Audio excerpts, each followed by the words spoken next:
Gue pun menghampiri rumah tempat yang sering gue bermain. Rumah tersebut belukar ditumbuhi tanaman liar.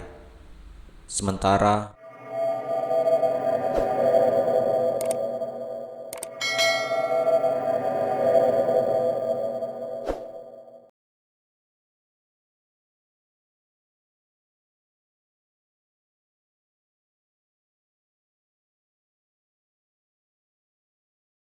gue sering mendengar perkataan orang yang bilang bahwa rumah gue dulu itu horor. Mereka sering melihat penampakan di dekat rumah gue, tapi yang gue rasakan normal pada umumnya. Sekitaran rumah gue masih banyak pohon-pohon, tanaman pemilik rumah yang sebelumnya di sini.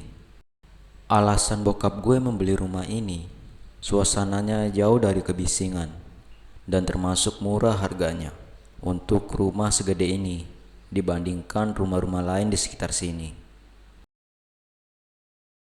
Gak jauh dari rumah gue, ada sebuah rumah. Pemilik rumah tersebut sangat baik. Namanya Mbak Maria. Ia hanya tinggal berdua aja, dengan anaknya bernama Ido. Kedua orang tua gue sama-sama bekerja di luar, dan gue ditemani Pak Bambang di rumah, penjaga kebun dan merawat rumah ini. Pak Bambang sudah ada sebelum gue pindah di sini. Karena gue bosen di rumah, gak ada teman. Akhirnya gue lebih sering main dengan Ido. Kebetulan usianya sebaya dengan gue. Mau kemana, Den? Mau main, Pak. Jangan lama-lama ya, Den. Iya, Pak. Pak Bambang sudah dipercaya dengan orang tua gue. Jadi gue harus izin dari Pak Bambang dulu.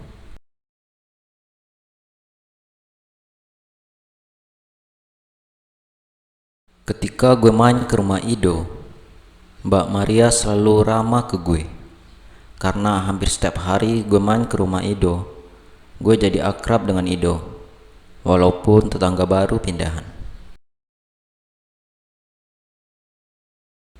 2 tahun kemudian, dan gue lulus SMP. Gue harus pindah dari rumah tersebut, karena sekolah baru di SMA gue jauh dari rumah.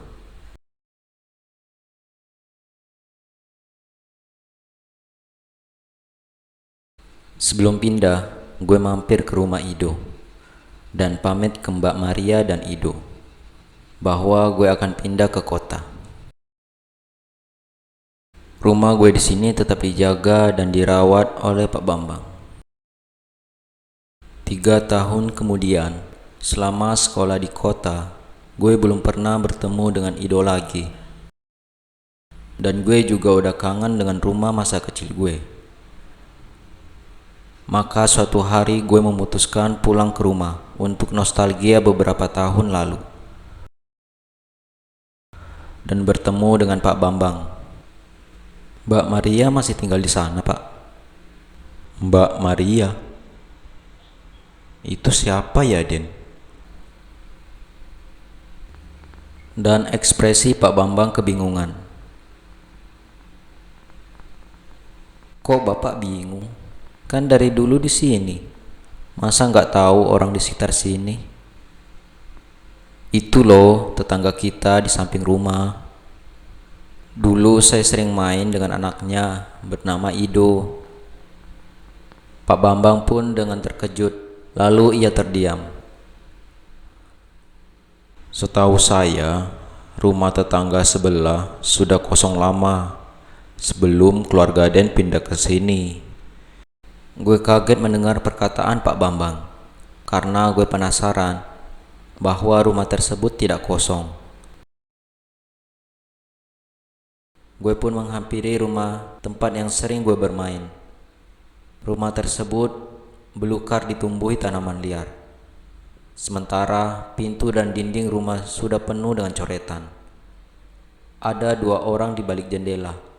Gue melihat jelas bahwa orang tersebut adalah Mbak Maria dan Ido dengan wajah terlihat pucat. Tidak lama kemudian mereka menghilang.